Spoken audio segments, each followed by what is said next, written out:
In 2019, Lou Costa of Ironmill partnered with Manlihood on a blog campaign entitled Rise Up.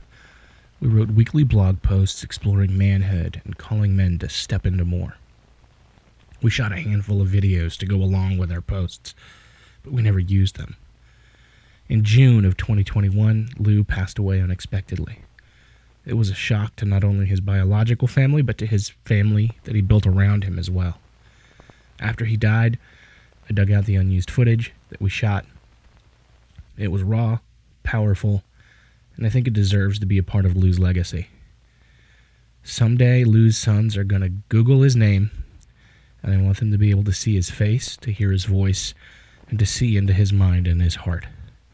These episodes are dedicated to my friend, Louis James Costa.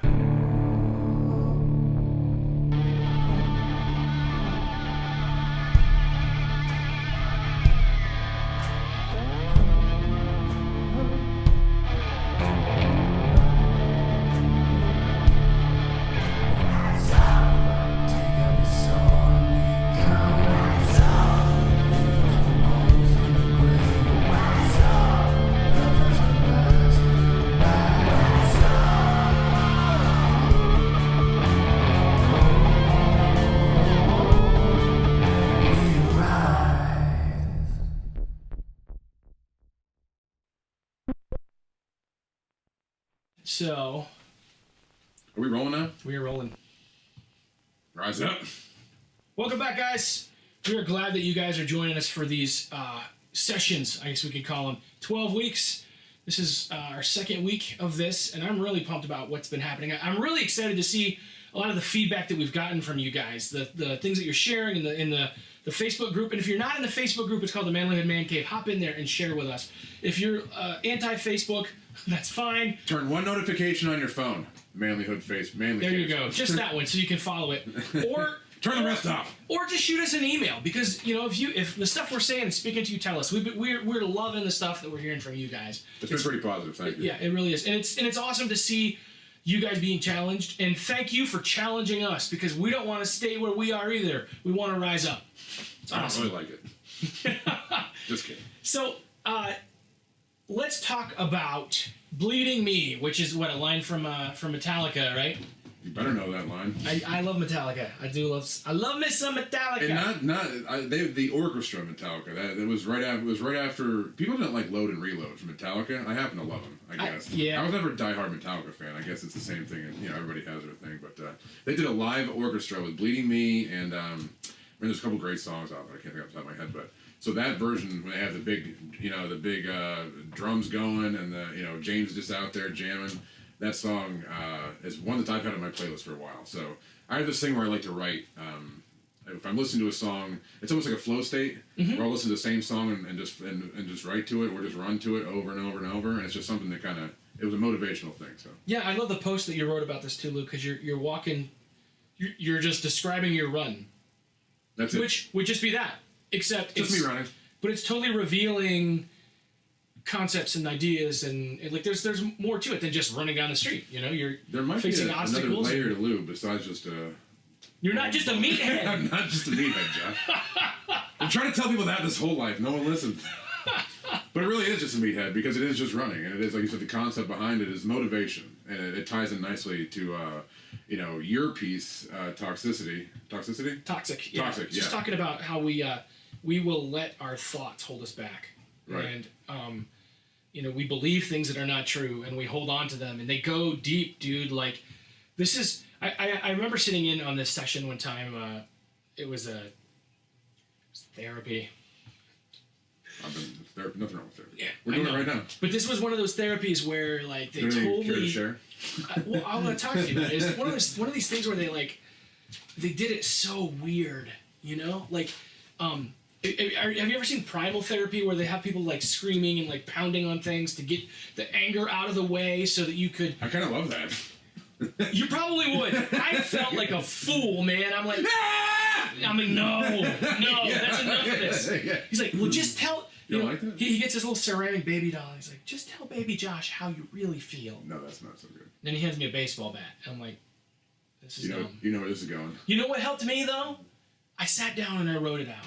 I wrote the letters I need to write. I wrote the thoughts. For me, that works. You know, for the others, it didn't quite jive. But this is the one thing he would do when he was talking. I'd be like, okay, here's the process. He says, I'd have an issue I was dealing with. Here's a for example. I'll give you a for example. This is Josh therapy, okay? My kids were little at the time.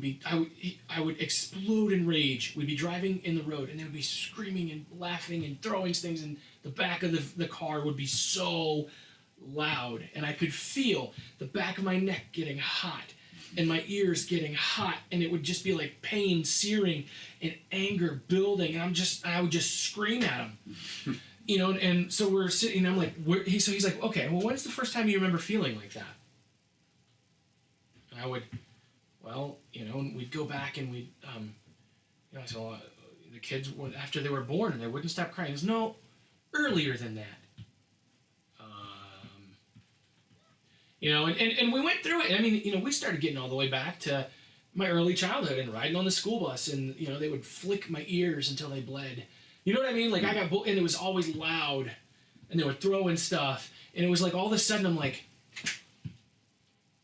makes so much sense. Maybe the baby worked. Yeah, well, I mean, yeah, it was a little too far, but in the conversations of going through and unpacking and realizing, so that's honestly what I tell people when they're really struggling with something. I'm like, when's the first time you remember feeling that? Okay, now go back further, right?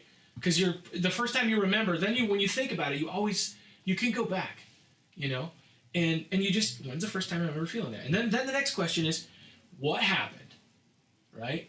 Like, what actually happened? Like, let's strip down the emotion. Let's look at what happened.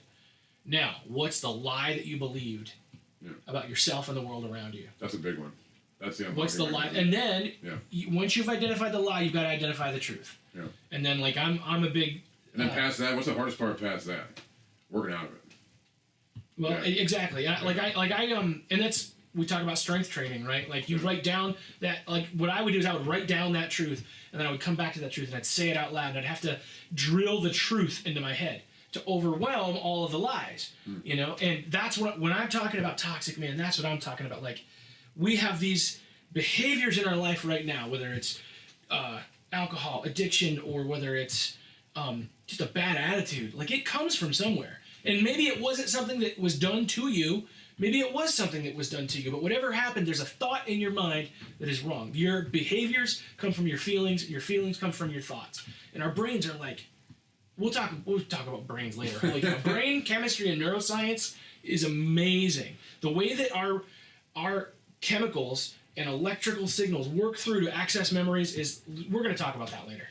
And those of us who have trouble dealing with all of those things, we run and lift and push ourselves really hard, almost like a bleeding me style of torture to ourselves. Yeah. Where all that it kind of ties together, and that when you're pushing yourself through that, you have to take kind of control of yourself, you know, like and almost like a bloodletting style. So that you don't destroy yourself. You don't want to get destructive with it, but you definitely want to.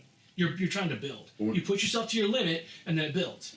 Well, that anger, you know, like you talked about, that's important to deal with that and somehow. And, you know, it's not just, you know, it's been lifting and running. But so when I was writing through our kind of scenario there in my little op-ed, it was motivation, what comes behind what's going through your mind when you're pushing yourself through that. You know, and that's kind of the journey that you go through through a workout and uncovering that. It kind of is akin to itself to how you deal with the emotion of being angry, or how you deal with the emotion of being sad, or how you deal with the emotion of being, you know, forgotten or lonely, or, you know, and that's where when those kind of things can end in almost bloodletting yourself if you're not careful, you know, no matter what. So you have to find a positive outlet for that, which is, for me, where Bleeding Me came from. Another connection between the two of them. This is something that happened with me recently. My buddy Fred, who I know is watching this, he's actually marrying my daughter. He's an Ironmill and Manlihood alum, we'll call him. I'm the best man at his wedding. Yeah, and I'm going to walk my daughter down the aisle, and I'm going to go stand behind him, because he was my friend before he was Michaela's boyfriend. I hiked your daughter and Fred up a hill, and I think he engaged to her, didn't he? Yeah, he proposed to her up on the hill. Yeah, and they were engaged, yeah. So, but anyway, Fred is like, he comes over to the house, and Fred was like 500 pounds. Like, he was huge. He was bigger than me, and he's like, you know, and he's lost all this weight, and I've just seen him grow so much and do so many amazing things. Then he comes and he's like, hey, you want to work out? Hey, man, let's go work out. When do you want to work out? And I'm like, Have you been talking to Lou again, Fred? I don't want to work out. Yeah. Fred, did you see Lou again? But that's the thing. Like, there's like, he's like, well, why not? I'm like, I don't like working out with other people. Yeah. Why not? I don't know, Fred. I don't know. And so it turned into this therapy session that he didn't even know he was doing, because I started going back, and I'm like, that's right, you told me. I remember all these memories of like, I mean, I was bullied bad. Like, I had to fight.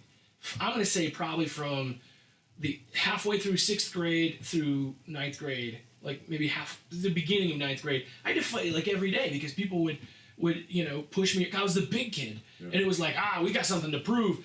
And they would have fun getting a rise on me, and they would pick on me, push me. I had to fight. And a lot of it was athletes. It was in the locker rooms. It was, they call me a band fag, and I'm like, it's enough. It's enough. Look, while you're naked in the locker room with a bunch of other guys showering, I'm making out with your girlfriend on the band bus. So go ahead, call me a band fag one more time, But anyway, just for me, it was like, that's just another example of where that toxicity comes in, and it planted in something in my mind where I don't like to work out with other people. But guess what? If you don't have somebody pushing you and propelling you, you're not going to go past your limits. So that's one of the things that I'm working through and working on, is trying to wrap my brain around, okay, I'm not going to do this anymore. I'm going to grow and I'm going to build, and I don't have to be that person. That stuff is in the past. Those people that were mean to me, they're my friends now. Why am I even still bothered by it, Well, I mean, don't most of us spend half of our adult life fighting out of that bully scenario? I mean, people were like, I don't think people realize that I was bullied too. Everybody was bullied. I punched somebody in the mouth. Everybody was bullied. Yeah, no, it is. But dealing with those things are, I mean, the havoc that people don't realize that wreaks in their adult life still. And people say that's a soft generation, but no, it's not. It's not us being soft or people having a problem. It's literally, it's connecting to the emotional part of yourself. Like, that hurt my feelings, bro. I tell my friends it all the time. So to get mad, I'm like, that hurt my feelings.